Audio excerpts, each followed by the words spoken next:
Pues el día de hoy vamos a empezar con un tema que pues hoy en día es uno de los temas más prevalentes en las conversaciones pues, de todos sus amigos, la diabetes. ¿Estamos de acuerdo en eso? Las estadísticas todas son terribles. Se dice que 1 de cada 3 hispanos estamos en riesgo de la diabetes. ¿Conocen a alguien con diabetes?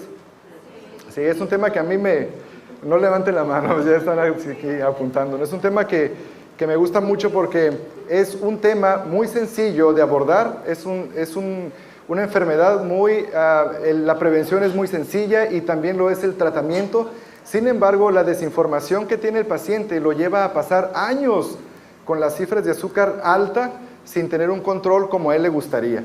Ustedes conocen gente que tiene décadas con diabetes y no han logrado el control que desea, y todo es por falta de información. El día de hoy vamos a hablar de la nutrición y de la alimentación de un diabético en la primera parte, y ustedes se van a dar cuenta al final de esta que es más sencillo de lo que la gente pensaba. Entonces vamos a empezar. Siempre me gusta empezar con un poquito de historia. Hace años, para graduarme de la universidad, hice una presentación que se llamaba Civilizaciones Antiguas y Medicina, donde estudiamos y comparamos cómo los antiguos médicos de la China, de la India, los ayurvédicos, los egipcios y los griegos trataban sus enfermedades en relación a cómo las tratamos hoy. Y la diabetes es un tema que desde entonces a mí me gusta, y les voy a platicar un poquito de antecedentes históricos de esto. Los médicos indios hace siglos, en aquel tiempo, cuando no había estudios, cuando no había ciencia, cuando no había rayos X, cuando no había nada de eso, cuando la medicina era un aspecto más esotérico, religioso y espiritual que científico, los médicos de la India identificaron un demonio que atacaba a la gente en su edad madura.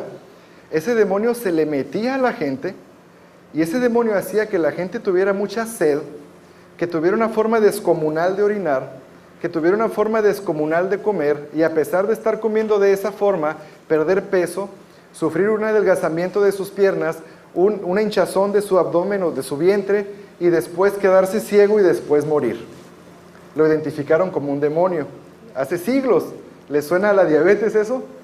Les suena a la diabetes, pero ahí no termina todo. Resulta que cuando la gente moría, ya sabían que este demonio, pues una maldición, que no sabían la causa, pero era una maldición. Una vez que el demonio dejaba el cuerpo del difunto, ese demonio iba a atacar a su descendencia. Así que si tú eras hijo de una persona que había sido atacada por ese demonio, solo tenías que esperar a que el demonio te atacara a ti también, porque era cuestión de tiempo. ¿Les suena eso a la diabetes? Es una de las evidencias más antiguas que tenemos, que ya se identificaba como un conjunto de signos y síntomas. Desde entonces, y en la antigua Grecia también, los médicos griegos se dieron cuenta que había un tipo de pacientes que orinaba pero en forma descomunal, y asimismo estaba tomando agua y con una sed tremenda. De hecho, el término diabetes no tiene nada que ver con el azúcar. Los primeros que dijeron diabetes fue los griegos, y diabetes en griego significa pasando a través de. Lo que ellos se dieron cuenta, nada de azúcar, recuerden, porque no había estudios de laboratorio, que había un tipo de pacientes que tomaban mucha agua y que así la sacaba del cuerpo. Y así la sacaba, fue lo que identificaron. ¿Cuál estudio de laboratorio? No existían ni las agujas. De eso se dieron cuenta, y diabetes significa pasando a través de. Esa es la segunda evidencia que tenemos de que la diabetes ya estaba afectando a este tipo de poblaciones. Y de ahí viene la primera gran clasificación de la diabetes, que vamos a hablar de ella. El médico probaba la orina, y si la orina estaba amarga, le pusieron diabetes insípida, no sabía nada. Y si la orina estaba dulce, le pusieron diabetes mellitus, mellitus del griego miel, azucarada, dulce.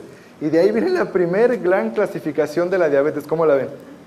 En aquel tiempo nada que ver con el azúcar en la sangre, nomás era a cómo sabía el pipí de los enfermos. Tremendo. Hoy en día ya la tenemos bien identificada, ya la tenemos bien estudiada, y sabemos que no es ni un conjuro, que ni se trata de un demonio, y que tampoco se trata pues de andarle probando la orina a la gente, ¿no? Hoy sabemos que es una enfermedad crónico-degenerativa, y con eso les quiero empezar. Una enfermedad crónico-degenerativa. Primer punto, que una persona que esté en riesgo de diabetes o que la sufre es entender que es una enfermedad que no se va a curar. Puedes encontrar un montón de mequetrefes, puedes encontrar un montón de charlatanes que te van a vender miles de cosas bien caras, y te van a vender una esperanza falsa que te la van a curar, y no es así. Es 100% prevenible, 100% controlable, pero hasta la fecha no es curable. ¿Y qué quiere decir crónico degenerativo? Lo vamos a poner en un idioma que todos entendamos. Crónico quiere decir que no se cura. Y degenerativo quiere decir que si una persona no tiene los cuidados adecuados, con el paso del tiempo se pone peor. Eso quiere decir. Un paciente, recuerden algo, la diabetes no mata a la gente. Lo que mata a la gente son las complicaciones de la diabetes cuando la gente no se cuida. ¿Estamos? ¿Qué les parece la historia? Me encanta porque siempre así podemos saber qué bueno que nacimos en este siglo, ¿eh? Muy bien, la definición hoy en día por el Center for Disease Control que de los Estados Unidos es un grupo de enfermedades caracterizadas por un incremento anormal del azúcar que circula en la sangre que resulta por defectos en la producción de la insulina, en la calidad de la insulina o en los dos, cualquiera de estos dos. Eso es muy importante, dice aquí anormal en la sangre. Todos tenemos azúcar, la gente llega asustada al consultorio y dice, doctor, tengo azúcar en la sangre. Felicidades, estamos vivos. Todos tenemos azúcar en la sangre, la única diferencia es que unos la tienen en forma anormalmente alta y otros normales, pero esa es la definición. La estadística, muchachos, es terrible. Cualquier estadística que puedas leer de la diabetes, o sea, la vas a encontrar desmotivante. Para el 2005, la Organización Mundial de la Salud predijo que iba a haber más de 333 millones de diabéticos alrededor del mundo. Eso era para el 2005. Tremendo, una cifra descomunal. La estadística de México y de Estados Unidos está como sigue. En conferencias que yo daba hace años, hablaba que la diabetes favorecía la muerte de 76,000 personas, según los reportes del año 2002, de National Vital Statistics Report. Del año 2007, son 233,219 muertes las que la diabetes favorece cada año en Estados Unidos, directa o indirectamente. Esto hace que gente mayor de 20 años en Estados Unidos hay 23.5 millones de gente diagnosticada. En la última conferencia que les di eran 11, ahora son 23. Y mayores de 60 años, 12 millones de personas mayores de 60 años diagnosticadas. Se fijan, hay una gran diferencia entre mayores, o sea, los de 20 a 59 y los de 60 para arriba, y la razón es porque la gente se muere antes de los 60 si no se cuida. Esa es la razón por la cual baja la cifra. En Estados Unidos nos había asustado esta estadística, decían, perdón, en México, que 1 de cada 3 adultos hispanos iba a sufrir la diabetes, y eso nos daba miedo. ¿Alguno de ustedes había escuchado eso? O sea, eso está tremendo, 1 de cada 3. Pues si eso está tremendo, el año pasado en el Instituto Nacional de Nutrición Salvador Subirán descubrieron que el 100% de los mexicanos tenemos el gen de la diabetes. El 100%. Por eso, el 100%. Por eso has notado que la diabetes está apareciendo en familias donde antes no había diabetes. ¿Lo ha notado? ¿Cómo? Si nadie era diabético. ¿Qué pasa con mi tío? ¿Por qué? Si aquí no había diabetes, ¿qué le pasó? Todos tenemos el gen de la diabetes y el gen está esperando malos hábitos para despertar. Es importante que entendamos cómo es que funciona el azúcar adentro del cuerpo. En el cuadro de la izquierda, para ustedes, derecha para mí, en el cuadro de la izquierda, eso es el metabolismo normal. Cuando nosotros nos alimentamos, los alimentos que comemos se convierten en azúcar adentro del cuerpo. Se eleva el azúcar. Y en el segundo cuadro vas a notar que ahí tenemos al páncreas. Ese páncreas, cuando nota que el azúcar aumentó en la sangre, se pone a trabajar y a producir insulina. La insulina, en el tercer cuadro, se encarga de meter ese azúcar a la célula para producir energía, bajando los niveles de azúcar en la sangre. Es más o menos como tu automóvil. Llegas a la gasolinera, le pones gasolina, lo prendes, lo manejas, produces energía y se baja el tanque. El azúcar es igual, eso es lo normal. Y a las 8 horas tú tienes hambre de nuevo, vuelves a comer, se vuelven a subir los niveles de azúcar, el páncreas vuelve a trabajar, mete el azúcar a la célula, se te vuelve a bajar el tanque de energía, te da hambre y vuelves a comer en la noche. Y en la mañana amaneces con hambre de nuevo. Eso es lo normal. ¿Dónde está el tema que el asunto se pone normal? El metabolismo es el siguiente. El diabético tiene un cambio en ese metabolismo. Come igual que toda gente, que cualquier persona en la mañana, aumenta sus niveles de azúcar circulando en sangre, pero resulta que el páncreas le van a pasar dos cosas. O no produce insulina, o produce insulina de mala calidad. Y eso provoca que no haya quien meta el azúcar a la célula, la glucosa. Por lo tanto, el azúcar se queda alta en la sangre y la célula se queda sin energía. Se queda sin energía. Y le manda una señal al cerebro y diciéndole, ¿sabes qué? Esta persona no ha comido. Aquí adentro no hay energía. Y el cerebro le contesta, por supuesto que no es así, pero es para hacerlo ameno, ¿no?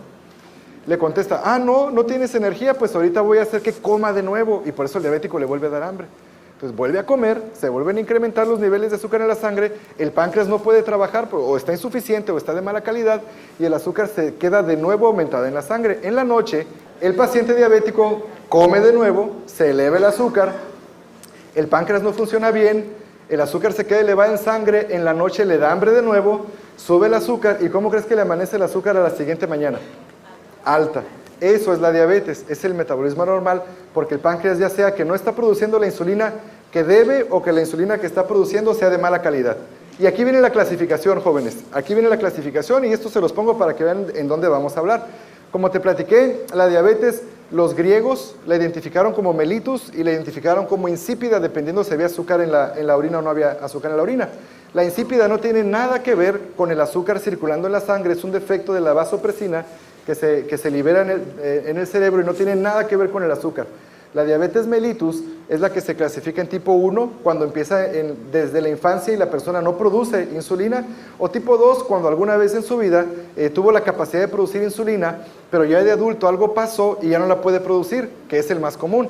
Hay otra clasificación que es la diabetes del embarazo y hay otra clasificación que le dicen comúnmente prediabetes, que es un término que ya está desapareciendo, que es el síndrome de resistencia a la insulina o el síndrome de intolerancia a la glucosa. Esa es la clasificación. ¿De cuál vamos a hablar? De la más común, de la diabetes mellitus tipo 2. Es la más común. Para la prevención y el tratamiento en lo que se refiere a la alimentación no cambia. La persona que tiene diabetes tipo 1, tipo 2 del embarazo o tiene síndrome de resistencia a la insulina o de intolerancia a la glucosa, tiene que llevar la misma alimentación para fines prácticos. Pero cuando se trata de tratamiento, ahí cambia. La insípida se trata con vasopresina. La del embarazo es una terapéutica mientras el embarazo está corriendo con el riesgo de que en el siguiente embarazo se vuelva a presentar. La diabetes tipo 1 es un menú, es insulina y son suplementos, y la diabetes tipo 2 es menú, suplemento y fármacos también, cualquiera. ¿Cuáles son los factores de riesgo? Bien importante, esos están modificándose recientemente. Pero el primero es que en tu familia haya diabetes. Eso ya lo sabían, ¿verdad? Entre más personas en su familia sufran de esta enfermedad, mayor es el riesgo de que ustedes la padezcan. Eso es, mayor es el riesgo. Sin embargo, recientemente hemos encontrado que la enfermedad está apareciendo en familias donde no había diabetes. ¿Ustedes conocen a alguien que es diabético y en su familia no había? ¿Ya conocen a alguien? ¿Sí? Ya empezó. Edad era otro tema, edad es otro factor. Obviamente, para la diabetes tipo 1, da durante la niñez, y la diabetes tipo 2, cuando yo estudié medicina, decían que era un factor de riesgo tener 40 años. Cuando salí de la carrera, decían que era un factor de riesgo tener 36 años. Hoy en día, la diabetes está apareciendo en jóvenes, está apareciendo en niños de 8 años de edad. Para fines históricos del siglo pasado, la diabetes era una enfermedad que atacaba a los viejitos. Después, con el paso de las décadas y la forma de alimentarse cambió, se convirtió en una enfermedad que afectaba a los adultos. Y hoy en día, después de varias generaciones, se ha convertido en una enfermedad, la diabetes tipo 2, que está afectando a niños también, de 8, 12, 16 años con diabetes tipo 2, que antes aparecía después de los 40.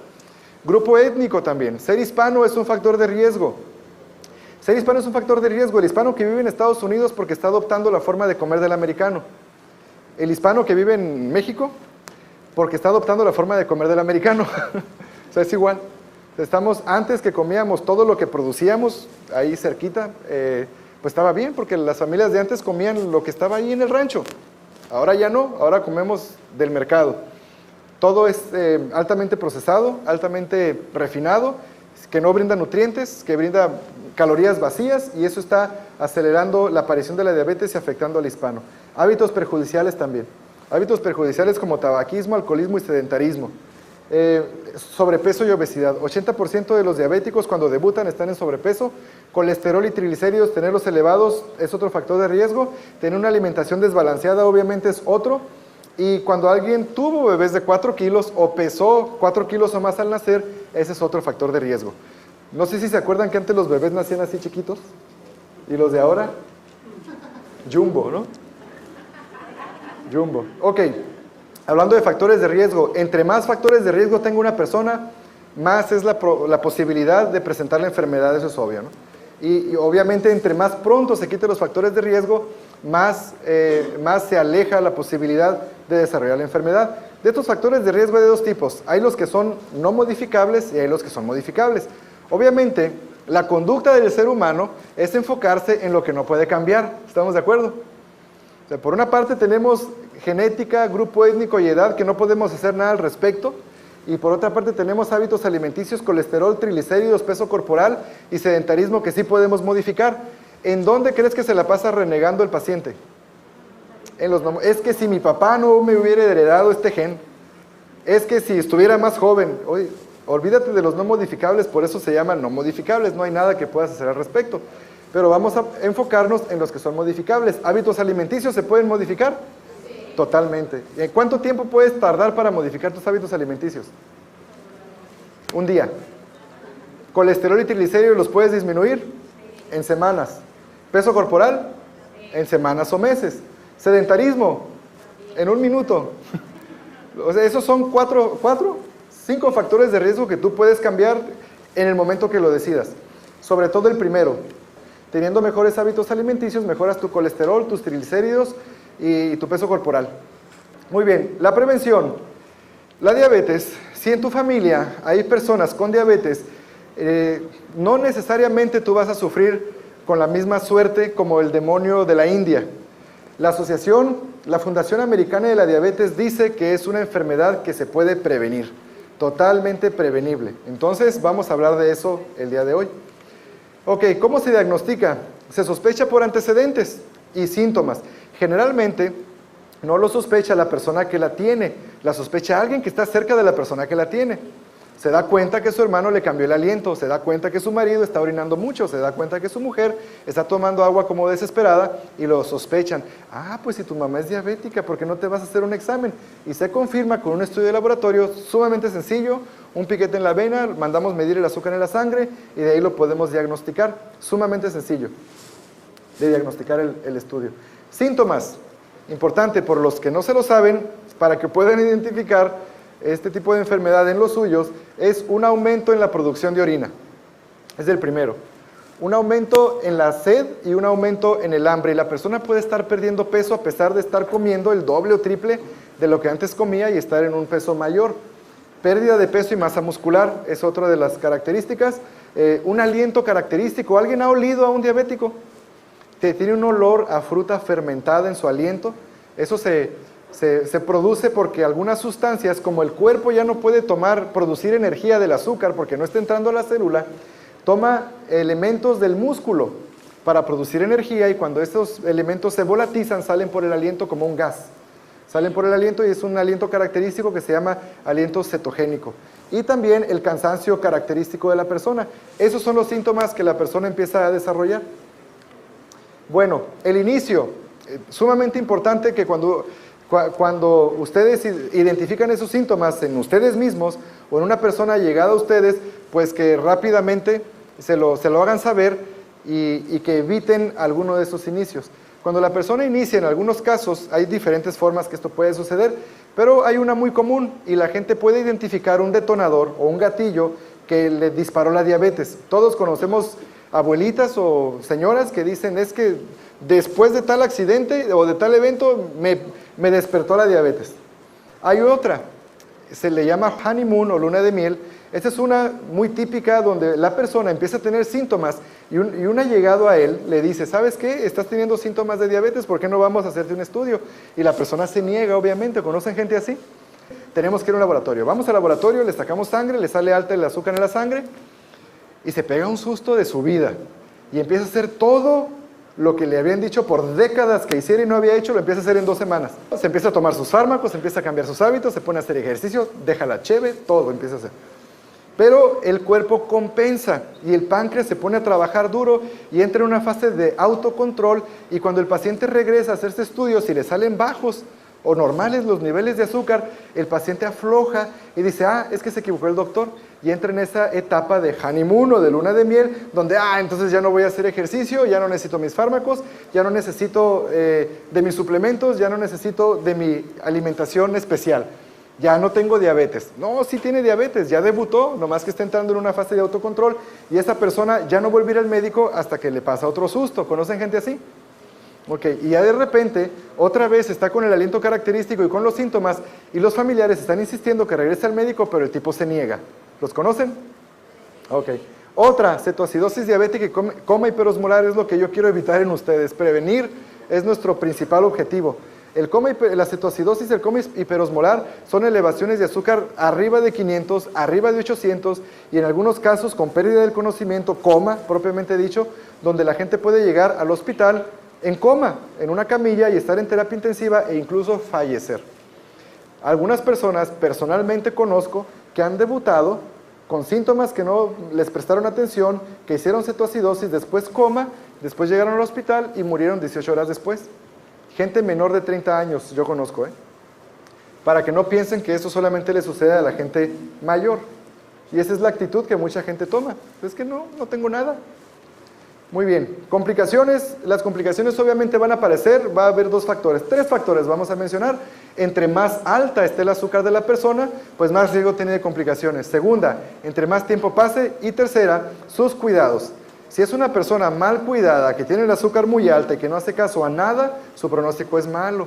Si es una persona que al debutar o al darse cuenta que tiene diabetes, se encarga de cuidar su azúcar, se encarga de tener mejores hábitos, se encarga de quitar factores de riesgo, su pronóstico es bueno. Las complicaciones pueden aparecer tan pronto como meses o años, o pueden pasar 40 años sin estar presentes. Yo tengo un paciente que debutó, un conocido, que debutó a los 32 años como diabético, ya tiene 67, 70 y no tiene una sola complicación, porque esta persona aprendió a cuidarse. Está informada. Tú puedes tener un buen pronóstico si te informas. Las complicaciones aparecen en cualquier parte del cuerpo donde el azúcar toque todos los tejidos. En los ojos, en el corazón, en las venas, en el riñón, en los nervios, en las venas, mala circulación, y en cualquier lugar del cuerpo, y las vamos a tocar más adelante específicamente cada una, donde el azúcar toque, va a afectar ese tejido. El azúcar en cantidades normales es benéfica, el azúcar en cantidades altas es perjudicial. Es una molécula muy grande y de mucho peso que deshidrata cualquier tejido que toca. Hay errores, jóvenes, hay errores. Hay errores tanto del lado de la medicina como del lado de los enfermos también. El médico ha tenido un error muy grande, muy grande. El paciente, al ser diagnosticado, debe de empezar, lo primero que debe hacer es aprender a alimentarse y empezar a nutrirse. Es lo primero que debe hacer, es lo fundamental. Como son los alimentos los que se convierten en azúcar dentro del cuerpo, ¿qué crees que es lo primero que el paciente debe de hacer? Modificar sus alimentos. Pero no, el médico los trata con fármacos de primera intención y rara vez los manda con el nutriólogo, que es un error tremendo. Hay pacientes que tienen 15, 20 años de diabéticos y no saben cómo comer. Y les he preguntado en el consultorio, ¿alguna vez ha visto un nutriólogo? Nunca. ¿El endocrinólogo nunca lo mandó con un dietista para que le haga un menú? No. Ni el internista tampoco. No los mandan. El paciente tiene años de diabético y no sabe cómo comer. ¿Están de acuerdo conmigo? Segundo, el tiempo de calidad. El médico no le dedica tiempo de calidad a sus pacientes. ¿O quién de aquí se sale bien contento con su doctor? La mayoría de los pacientes que van a tratar su diabetes, sobre todo en forma institucional, tienen 10 minutos con su médico. Y esos 10, 15 minutos es insuficiente para educar al paciente. Es insuficiente. Si vas con el azúcar bien, te pone palomita y te da una estrellita. Ahí está. Si vas mal, te pone una regañada y te da el doble de fármacos y te amenaza. Y si vienes mal a la otra, te pongo insulina. Y sale el paciente asustado, pero no sale educado porque no le tenemos suficiente paciencia. Más o menos, un paciente ve a su médico para control de diabetes cada mes, cada 2 meses o cada 3 meses. Y depende de la información que tenga y ponga en práctica que el azúcar le va a salir bien o mal en su siguiente examen. ¿Están de acuerdo? Es la información que tiene el enfermo, no la información que tiene el doctor. La que tiene el enfermo es la que lo va a tener con buenos niveles de azúcar o no. Entonces vamos a compararlo con una escuela. Vamos a suponer que tú te inscribes a una escuela y te van a hacer un examen dentro de 1 mes, pero que no te van a dar clases. ¿Vas a reprobar o vas a salir bien? Vas a reprobar. ¿Por qué crees que el enfermo diabético reprueba cada vez que va al médico? Porque no le dan clases, le van a hacer un examen, pero no le dicen cómo comer. Ese es el gran problema que tenemos. Ahora, ¿quién de aquí? Bueno, no levante la mano, pero yo conozco mucha gente que se salió de la escuela, desertó de la escuela porque reprobaba y reprobaba y reprobaba y reprobaba. Errores del enfermo. La primera, la negación. Yo no tengo diabetes. Ay, el tipo está perdiendo peso, está adelgazando, está orinando, tiene mucha sed, está deshidratado, huele a fruta fermentada y no hay poder humano que lo lleve al doctor, sobre todo si son hombres. Tienen un gen ahí ligado a X que no los permite ir al médico. ¿Conocen gente así? Y no tengo.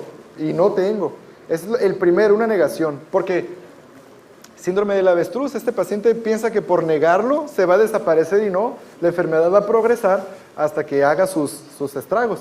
Falta de participación es otra. Jóvenes, estamos en el 2008. En los tiempos de mi bisabuelo y en los tiempos de mi abuelo se vale o se valía que el paciente, el enfermo, le dejara a su médico la vida en sus manos.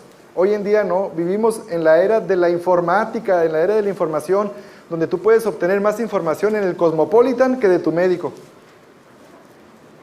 ¿O no? A veces, ya ven, alguien. Entonces, participen, infórmense. Es la información que tiene el paciente el que lo va a mantener saludable, no la información que tiene el médico. La información que tiene el médico es para tratar la complicación. Entonces es la información que tenga el enfermo la que lo va a mantener saludable. Otra, abandono de tratamientos y abandono de chequeos y finalmente no hacer caso a los síntomas. Le salió una ampollita y dice, me voy a curar, es diabético, acuérdese, no, yo solito me curo. Y la ampollita se hace llaga y la llaga se hace úlcera y la úlcera se amputa con todo y pierna y ahora sí van al médico. Entonces, el paciente tiene algunos errores también, no solamente nosotros. Vamos a hablar de un tema bien importante, interés y responsabilidad. De una parte tienes al paciente o al enfermo negando su padecimiento junto con toda su familia alrededor, su núcleo familiar ahí insistiendo que se cuide por el amor de Dios. Y por otra parte tenemos al médico que lo está esperando en el consultorio. ¿Quién debe de ser la persona más interesada en el control de la diabetes? O sea, ¿quién debe de ser el responsable? El enfermo. Así es, estoy de acuerdo con ustedes. Es el enfermo. El paciente es el que debe de estar más interesado y más consciente de su enfermedad, porque si algo le pasa a él, si fallece, si se complica, si le da una embolia, la esposa es la que lo va a cuidar. El médico no, el médico sigue su vida. No le pueden dejar al médico todo, o sea, su salud y su vida en manos a su médico. Ustedes deben de participar. La gente llega al consultorio y me pide alguna opinión y cuando se la doy le da el golpecito a su esposa y le dice, este sí sabe, yo lo leí en el internet lo que dice él. O sea, la gente debe de, en nuestros tiempos, la gente debe de estar informada, ¿ok? Bueno, entonces, ¿quién va a ser el más interesado? Es más, de hecho, ¿alguien de aquí invitó diabéticos y no vino? Porque no tienen diabetes y así están bien, ¿verdad? Cualquier parte que la diabetes, que el azúcar toca, la puede complicar, empezando por los ojos, de arriba para abajo. Glaucoma, retinopatía diabética, enfermedades del iris y desprendimiento de retina que inevitablemente pueden terminar en ceguera. En ceguera. Y esto ya no se detiene. Una vez que una complicación empieza su curso, ya no es posible regresarla. Es posible detenerla, pero no revertirla. Y ya revertirla. Y a mí lo que me da mucha pena ajena es que el enfermo decide empezar su tratamiento ya que está complicado, ¿no? Y no está mal, o sea, nunca es tarde para empezar, pero si entre más temprano se empiece mejor. Aparato circulatorio. La microangiopatía es la patogénesis de todas las enfermedades y complicaciones que la diabetes puede acarrear. Microangiopatía en español significa que las venas y arterias y las arteriolas más chiquitas del cuerpo son afectadas por la diabetes y por lo tanto esos tejidos ya no tienen oxígeno. Si es un nervio, si es un ojo, cualquier tejido ya no va a tener oxígeno. Y estas se tratan pues del aparato circulatorio. Colesterol y triglicéridos elevados en sangre que se acompañan con la diabetes pueden provocar arteriosclerosis, infartos. De hecho, es la causa número 1 de muerte en la diabetes tipo 2, la enfermedad cardiovascular. Mala circulación que va a provocar úlceras, amputación, coágulos, infartos, embolias, trombos que pueden provocar tromboflebitis en las piernas, pero esos coágulos se pueden desprender alojándose en cerebro y provocando una embolia cerebral, alojándose en pulmones y provocando una tromboembolia pulmonar, alojándose en el intestino provocando una trombosis mesentérica. Entonces, las complicaciones del aparato circulatorio es la causa número 1 de muerte por complicaciones de diabetes. Sistema inmune, piel y tegumentos se afecta. El diabético, los sistemas de defensa del diabético están abolidos, están disminuidos y el cuerpo no se puede defender. Y el diabético por lo general está infectado de cualquier parte, de la boca, de la garganta, de los pulmones, de la pipí, de la popó, de la piel, de cualquier parte. Piel y tegumentos es importante porque el paciente que empieza con una micosis en una uña o en un pie puede progresar hasta gangrena. Se deben de tener mucho cuidado con eso. Sistema genitourinario también, porque las infecciones de de riñón pueden acelerar el proceso de insuficiencia renal y pueden favorecer la hipertensión severa también, y neumonías también que pueden ser mortales, sobre todo en etapas avanzadas de la enfermedad y en etapas avanzadas de la vida, donde una persona puede que no resista una neumonía o su recuperación. El sistema nervioso, la microangiopatía daña los nervios y principalmente la gente se queja de disfunción eréctil, sobre todo los hombres. Ahí es cuando llegan al consultorio. O sea, no es por el aliento, ni por el hambre, ni por el adelgazamiento, nomás llegan porque tienen disfunción eréctil. Alteraciones en la sensibilidad que pueden suceder en las piernas, sobre todo de la gente que ya tiene años con este problema. Eso es porque el azúcar afecta las terminaciones nerviosas, haciendo que la gente sea insensible a la presión y la temperatura. Y también los temblores físicos, los temblores finos que le pasa al paciente diabético en etapas avanzadas de su enfermedad, cuando el paciente tiembla y pierde estos movimientos, lo habrán notado ya también. Muy bien. Complicaciones en el aparato excretorio urinario, la insuficiencia renal. Todo el mundo le tiene miedo a la diálisis, ¿estamos de acuerdo? Le temen a la diálisis. Pues te voy a decir algo, gracias a Dios por la diálisis, porque la diálisis mantiene gente viva todos los días. Y la diálisis, pues afortunadamente existe, porque si no, el paciente mal cuidado o mal controlado, pues tendría un fin de su vida más pronto de lo que él quisiera, ¿no?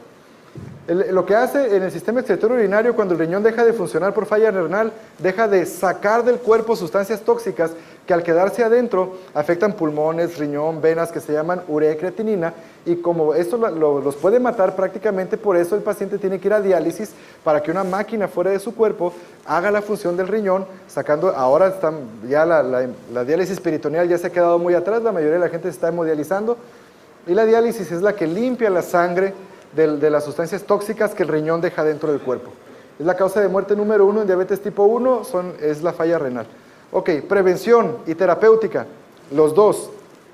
Hay personas aquí que están interesadas en prevenir y hay personas aquí que están interesadas en la terapéutica. Es igual, los vamos a tratar igual.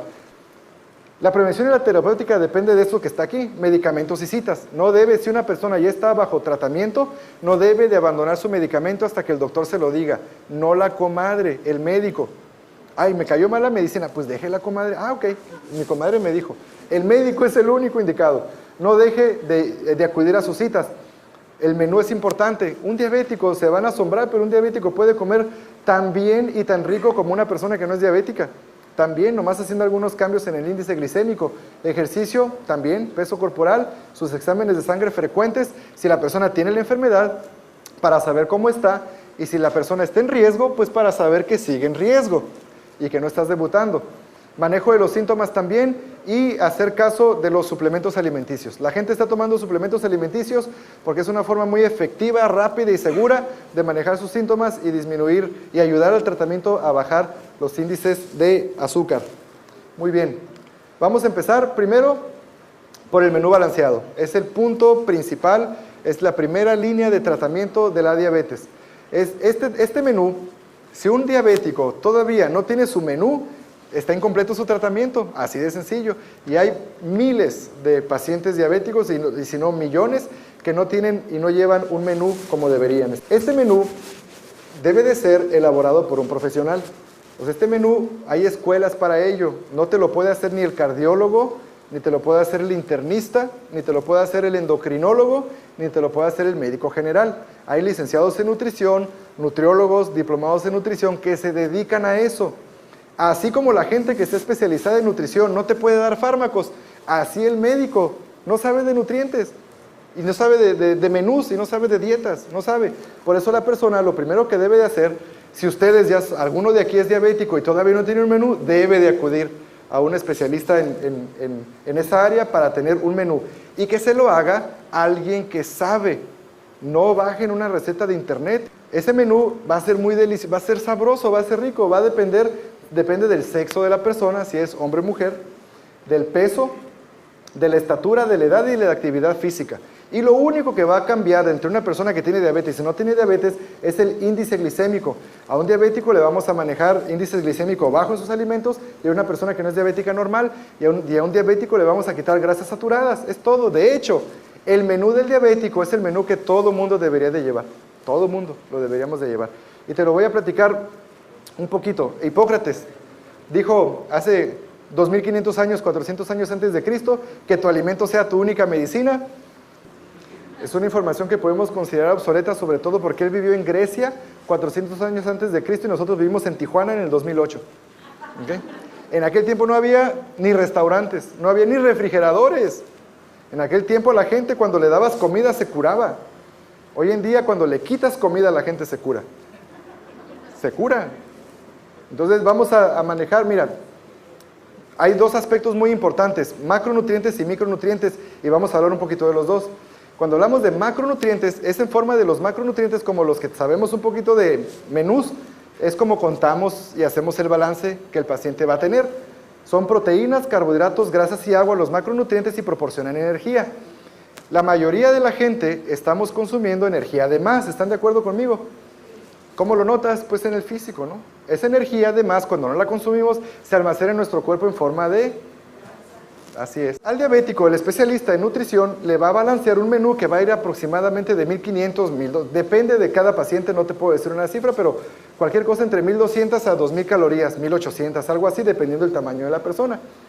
Y cuando se trata de micronutrientes, también una persona especializada te va a asegurar tu ingesta de vitaminas, minerales, aminoácidos y ácidos grasos esenciales que se supone deben de estar dentro de los macronutrientes, pero como el diabético va a comer limitado, no los va a tener. El exceso de macronutrientes puede mandar al diabético a la tumba antes de tiempo. Si una persona no come bien en su cantidad y en sus calorías, se puede complicar rápido.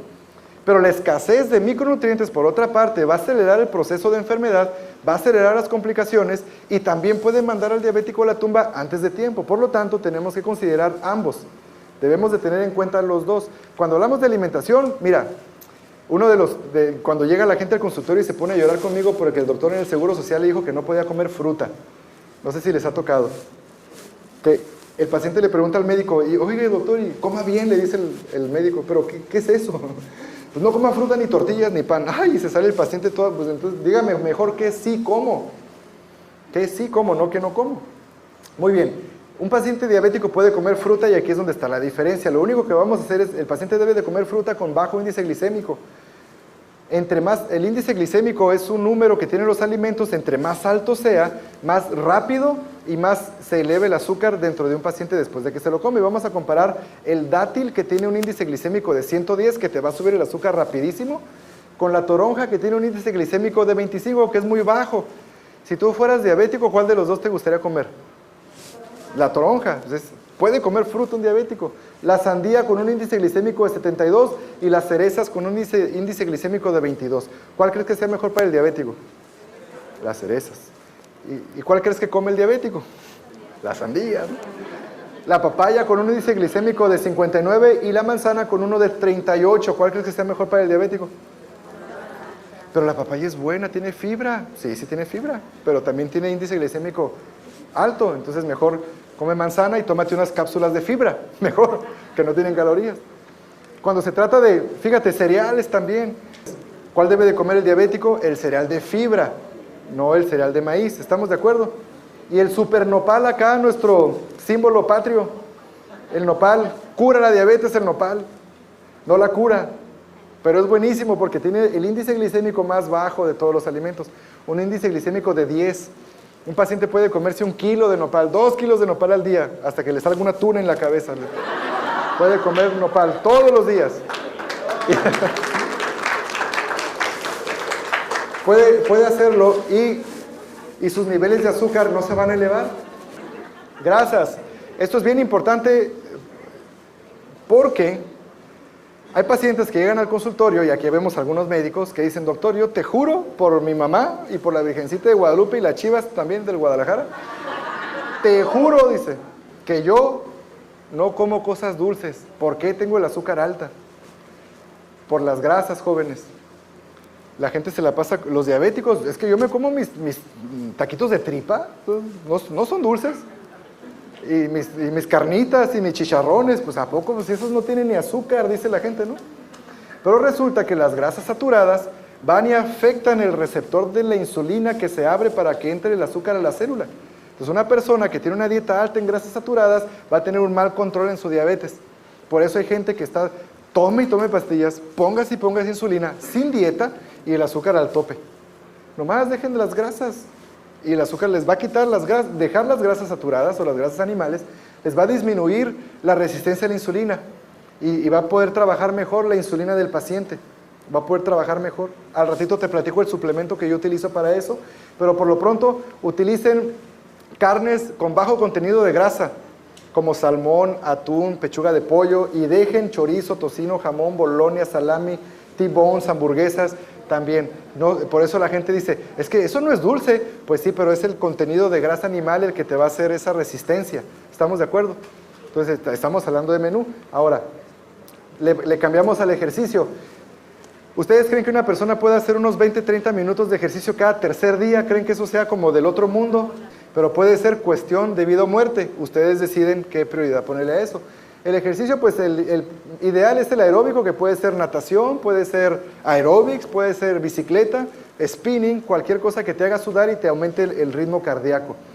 Sí, sin embargo, y para eso, pues tienes que apartar una hora de tu vida cada tercer día, que es terrible, ¿verdad? Para propósitos de salud. O sea, es normal, lo puedes hacer. Ahora, pero la gente que no lo puede, levante la mano el que crea que eso no lo puede hacer, porque ahí traigo otra transparencia donde también pueden hacer ejercicio sin salir de su oficina. Pueden hacer yoga. Ahí está, miren, tu oficina. ¿Cuál les gusta más? El otro, ¿verdad? Esa es una broma.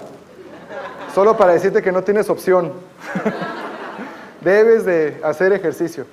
Control de peso, obviamente si una persona mejora su alimentación y hace ejercicio, es obvio que va a controlar su peso y corregir hábitos perjudiciales. El diabético, si fuma o si toma o si es sedentario, debe de empezar a hacer conciencia de ello y empezar a modificar esos hábitos. Entre más factores de riesgo puedas corregir, pues mejor es tu pronóstico.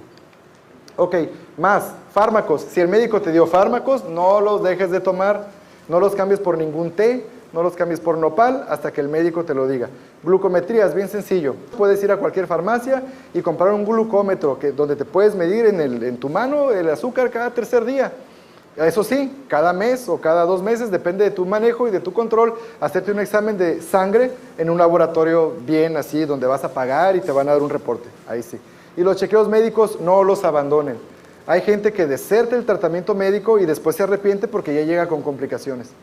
Muy bien. Ok, vamos al punto, ya tocamos la alimentación, ya tocamos el ejercicio y vamos a uno de los puntos más importantes, la suplementación. Aquí vemos algunas personas del área de la medicina, algunos médicos están de acuerdo con usar suplementos, otros médicos piensan que no nos sirve de nada. Ahorita vamos a ver las evidencias. Fíjate, de por sí, y no es el tema de hoy, pero hay suficiente evidencia que demuestra que los alimentos ya no nos están dando micronutrientes como nosotros pensamos, pero no es el tema de hoy. En alguna ocasión lo vamos a tocar. Solamente créeme, los alimentos no están proporcionando los nutrientes, micronutrientes que tú piensas que están, y aquí hay una evidencia. Este es un estudio que hizo el Dr. Green y sus colaboradores en 1989 y estuvo publicado en la Biblia de la Nutrición, que es el famoso Krauss, donde todos los nutriólogos de ahí estudian. Y este doctor estuvo analizando las dietas de los deportistas y les dio a comer 2 a 3 veces más la cantidad de alimentos que ellos necesitaban. Y después de analizar científicamente ese menú, se dio cuenta que a pesar de esa cantidad, el deportista tenía consumos bajos de selenio, molibdeno, hierro, cobre y complejo B. Al consumir 2 a 3 veces más lo que necesitan al día, 2 a 3 veces más. Imagínate un diabético que va a estar limitado en su alimentación. Ahí estamos hablando de menús de 6.000 calorías al día. Imagínate un diabético que va a andar en 1.500 o 1.800. ¿Tú crees que vaya a tener suficiente aporte de micronutrientes de esa dieta? Claro que no. Claro que no. Y esto está totalmente publicado. Debemos de tomar suplementos. ¿Cómo identificas la diferencia entre un natural y un sintético? Bien fácil. La mayoría de los que puedes comprar en una farmacia son sintéticos. Segunda prueba. Está bien. Lo abres y lo olfateas. Si huele a sintético es que es sintético y si huele a natural es que es natural. ¿Está bien? O sea, si huele a fármaco es sintético. Si huele a plantas es natural. Segunda, otra prueba. El más barato es sintético. El no tan barato es natural. Porque cuesta mucho más caro elaborar un sintético natural que elaborar un suplemento sintético haciendo una fórmula en laboratorio. O sea, es más caro exprimir las plantas y luego secar el extracto y pulverizarlo y ponerlo en combinación con otros para darte la mejor calidad en un suplemento natural que hacer uno sintético. ¿Por qué los médicos no le tenemos mucha confianza? Porque la mayoría de los médicos hemos utilizado los suplementos sintéticos y la gente no se siente bien. Ya están bien documentados, por ejemplo, los efectos de la vitamina C, que te debe de acortar un catarro. Y no voy a decir marcas porque se está grabando, pero el médico le da una marca de la farmacia a su paciente con catarro y el catarro le dura 15 días. Y el médico dice, pues ¿sabes qué? Lo que dicen los libros de los suplementos, pues no es cierto. Pues sí es cierto, nomás que utilizó una marca que no es adecuada. El origen del suplemento no era el mejor. ¿Y qué dice el doctor? No, pues es que a los suplementos no les tenemos confianza. Claro que no, a los sintéticos nadie, ni yo. Pero cuando usamos los suplementos naturales, es ahí, con los naturales, donde sí encontramos todos los efectos benéficos que los libros dicen, los podemos encontrar en los naturales, no en los sintéticos. Ahora, hablando de los suplementos, obviamente la marca mía, la favorita, la que tengo utilizando 10 años, es Nutrilite.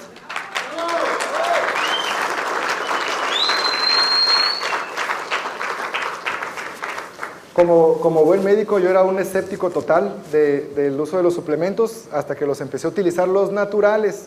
Después me interesó mucho el uso, los empecé a usar en los pacientes. Después empecé a dar las conferencias, me encantó el resultado que estaban teniendo y después me invitan a dar ese tipo de pláticas. No nada más yo opino que los suplementos son buenos, no nada más yo. A pesar que hay muchos médicos que dicen que no son buenos, aquí está la estadística. Más del 35% de la gente entre 18 y 74 años está tomando suplementos. ¿Saben por qué? Porque se sienten mejor. Más del 50% de los diabéticos está tomando suplementos aunque su médico le diga que no. ¿Sabes por qué? Porque se sienten mejor. Nomás por eso. O sea, más del 50% de los diabéticos toma suplementos a pesar de que su médico le diga que no, porque se sienten muy bien. Y ahorita viene la evidencia científica. Punto bien importante. Me preguntan los diabéticos, pero yo soy diabético, ¿se me va a subir el azúcar? No. Esta presentación te da solo 3.9 calorías por toma. Mientras que algunas presentaciones, que no voy a decir marcas, cada toma te puede dar 720 calorías y el vendedor te recomienda 3 al día. O sea, te vas a tomar casi 700 calorías de un suplemento sintético alto en azúcar, o te vas a tomar uno que te dé 3.9 calorías si es natural. Pues no tienes comparación, ¿no? Es el bueno.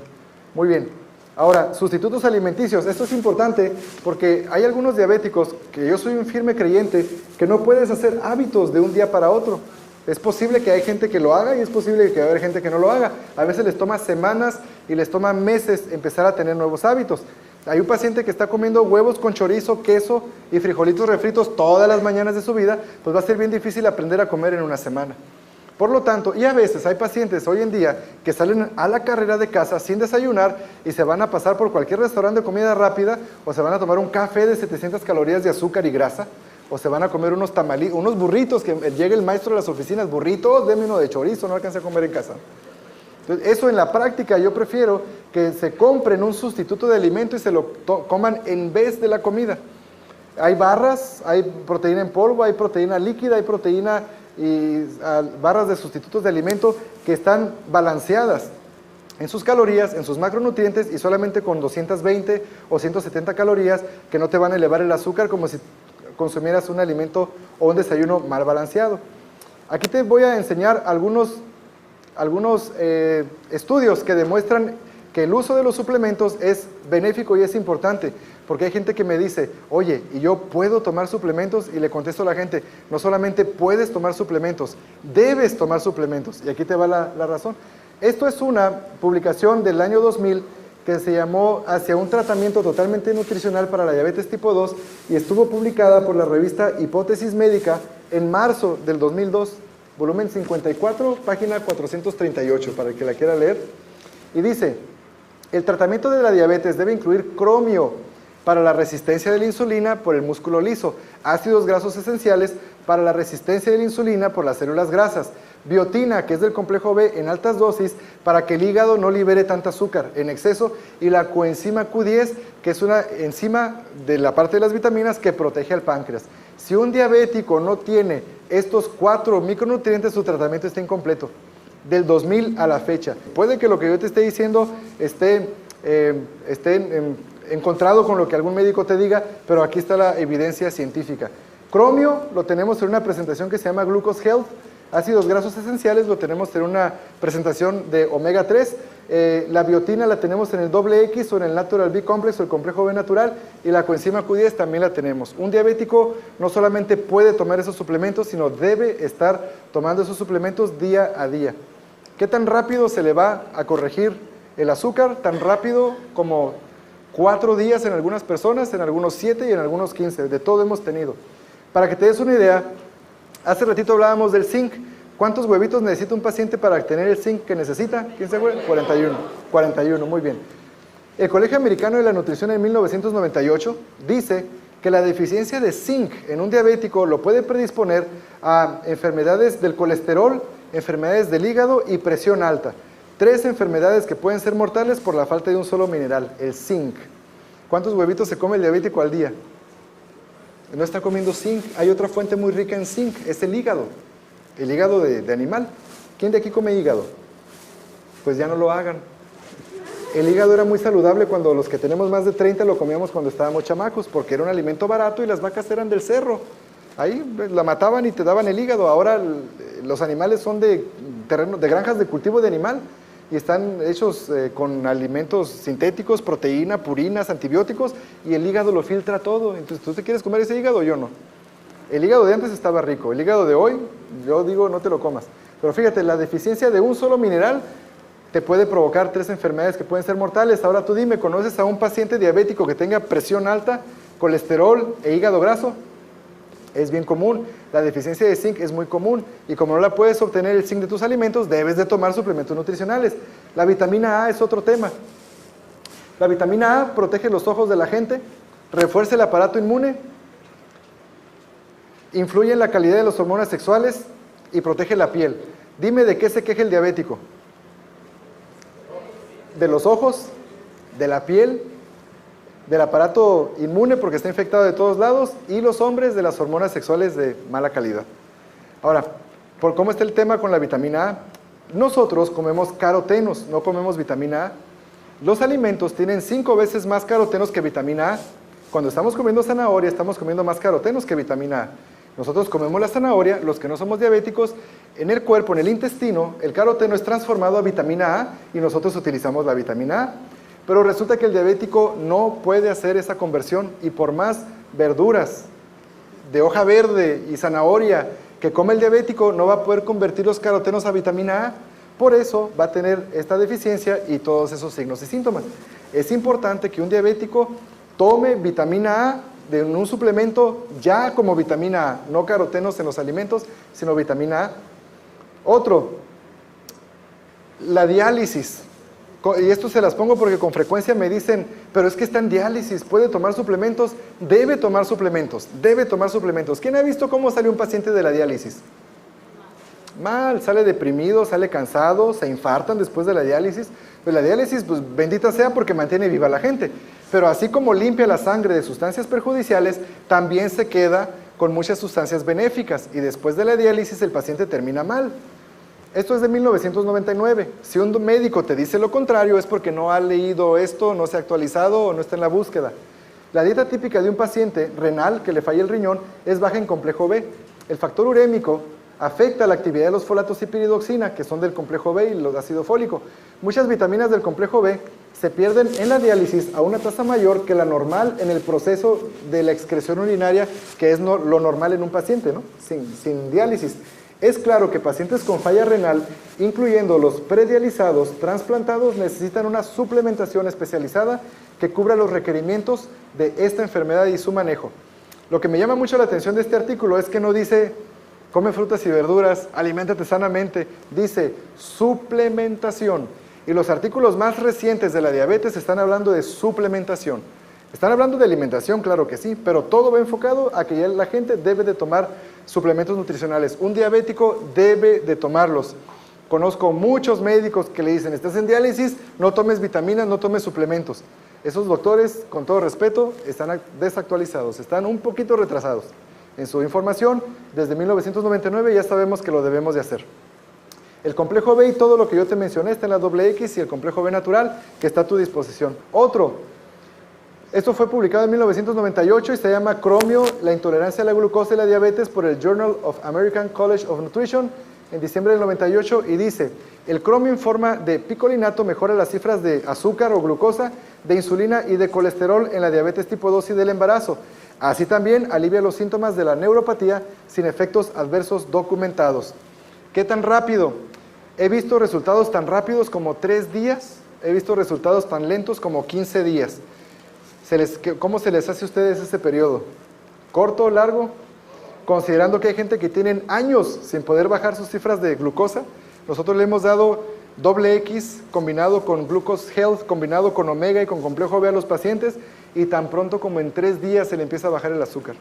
Los resultados pueden variar, pero de seguro a los 15 días ya tiene una mejoría. El cromio por sí solo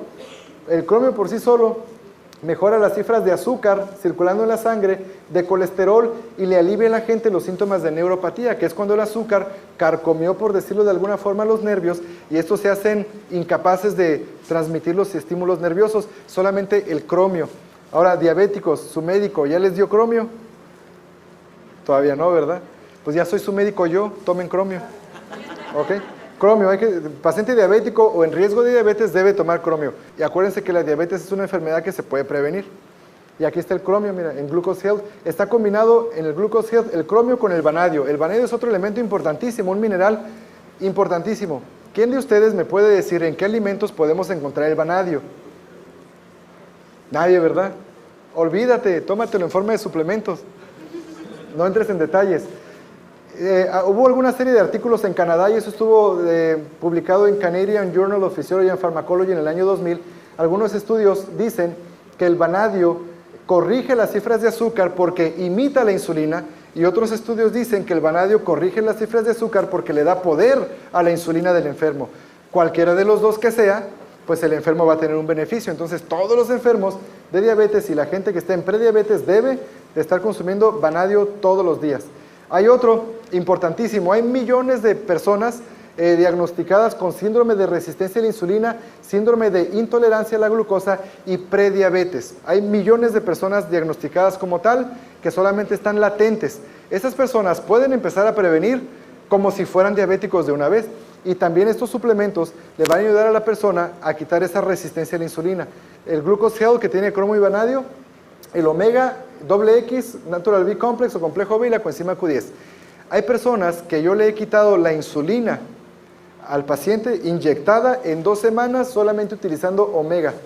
Le quito la resistencia a la insulina con el Omega 3, sustituyo la grasa animal por la grasa vegetal, la célula se hace más flexible, la insulina del paciente trabaja mejor y ya no es necesario utilizar la insulina que le están inyectando cada día 2 o 3 veces al día.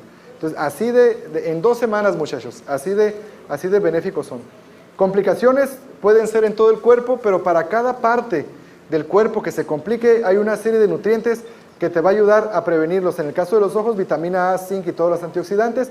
En el caso del corazón, vitamina C, complejo B, vitamina E, calcio, selenio, coenzima Q10 y omega. En el caso de los nervios, quieres prevenir enfermedades de los nervios, complejo B, omega, vitamina C, complejo antioxidante, calcio. Y para las venas, vitaminas B, C, omega 3 y complejo B también, complejo antioxidante. Y para enfermedades del riñón, cualquier antioxidante que quieras y la vitamina C, para prevenir complicaciones. Ahora recuerda que la diabetes no mata al enfermo, las complicaciones. Y un diabético puede morirse de viejo.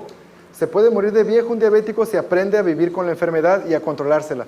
El destino, la suerte de un diabético va a depender del conocimiento que él tenga y que ponga en práctica.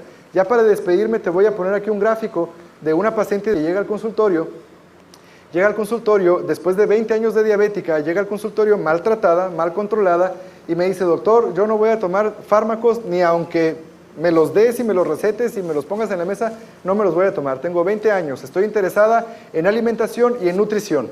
Y si en 20 años no me he podido controlar con fármacos, pues quiero probar con buenos hábitos. Ah, excelente. Entonces esta persona le hice un balance de su menú y le di el esquema de diabetes que la persona que te invitó te va a dar a ti también. O sea, hay unas hojas que están por enfermedad y ahí te va a decir qué suplementos puedes tomar y en qué cantidades para empezar a apoyar el tratamiento de tu enfermedad.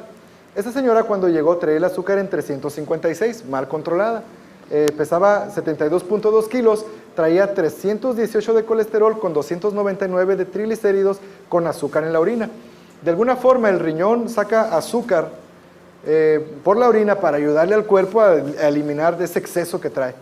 Un mes después, la señora, sin un solo fármaco, solamente con un menú balanceado y utilizando los suplementos todos los días, bajó su azúcar de 356 a 225. 40% de mejoría de un mes a otro sin un solo fármaco. El colesterol le bajó a 264, los triglicéridos a 176 y todavía tenía azúcar en la orina, sin un solo fármaco. Alimentación y nutrición. 4 meses después, la señora siguió perdiendo peso, nunca tuvo hambre, porque un diabético no debe de tener hambre, nunca sufrió de hambre. El azúcar le bajó a 142. Para las personas que son diabéticos, pues dicen, oye, 142, está perfecto, está bastante bien, es un buen control. Con 244 de colesterol y con 172 de triglicéridos, siendo ya normales, sin azúcar en la orina, 4 meses después. Ahora, ojo con esto, 4 meses después seguía en control. No quiere decir que hasta dentro de 4 meses empezó a mejorar. De un mes a otro tuvo 40% de mejoría. 8 meses después, esta paciente perdió más peso y bajó a 66, en total bajó 5 kilos y algo, casi 6 kilos. El azúcar le bajó a 114, ¿cómo la ven los diabéticos? 114, ¿será una buena cifra para un diabético? Excelente, casi normal. Colesterol bajó a 228, todavía más, triglicéridos a 143, sin azúcar en la orina, 8 meses después. En este punto la señora tenía excelentes hábitos y yo le dije, señora, pues ya nada más, mándame tu examen cada mes, yo aquí ya aprendiste. Por eso les digo, el control depende de lo que haga el paciente en su casa entre visita y visita, no del fármaco y la regañada que el médico le dé al enfermo cada vez que lo va a visitar. Depende de lo que haga entre cita y cita, es lo que va a depender su salud. A los 8 meses, a la señora ya le dije, regresa, tienes cita abierta, mándame tu estudio, y la señora anda entre 116, 104, 108, 114, 112, 110, y en ese rango vive, que es un rango bastante aceptable. Cuando le enseño esta gráfica a gente que es positiva y dice, oye, eso está fenomenal, pero de repente me toca mostrársela a algunas personas que son un poquito negativas y pesimistas. Me dicen, doctor, pero 8 meses es mucho tiempo.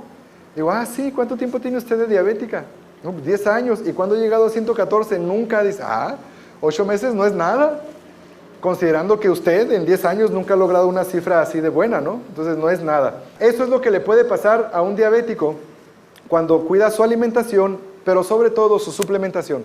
Esta señora se toma sus suplementos todos los días. Esos suplementos le quitaron el riesgo de neuropatía, le quitaron el riesgo de ceguera, le quitaron el riesgo de del riñón, de cualquier cosa que el diabético pueda sufrir, y también le quitó la resistencia a la insulina para que la insulina que tiene ella trabaje bien. La mayoría de los enfermos diabéticos tienen niveles de insulina suficientes, pero la insulina no funciona bien. Podemos hacer que la insulina de un diabético funcione bien y quitarle esa resistencia a través del uso de suplementos. Y ya para terminar, muchachos, yo quiero decirle a los enfermos diabéticos y a la gente que está en riesgo que no piensen solamente en sí y no se dejen de llevar por sus miedos, que muchas veces el diabético dice, yo tengo fe. No tienes fe, tienes miedo. Si tuvieras fe, irías al médico y hicieras lo que debes de hacer. Entonces, que se aparten ese miedo, o sea, que esta enfermedad ya no es un demonio, es una enfermedad claramente identificada, con factores claramente identificados y también con un tratamiento específico para llevar a un paciente diabético a que se muera de viejito. O sea, no debe ser la suerte de un enfermo en el 2008 la misma suerte que del hindú cuando le daba el demonio aquel hace siglos. ¿Estamos de acuerdo? Entonces les quiero decir a los enfermos diabéticos que dejen de pensar en sí mismos y que piensen que tienen una familia, que si no hacen las cosas que deben de hacer, pues pueden dejar a la familia antes de tiempo. Entonces no solo piensen en ustedes, piensen también en que tienen hijos. Y ahí es donde se van a reflejar tus hábitos en los hijos, ahí es donde se van a reflejar.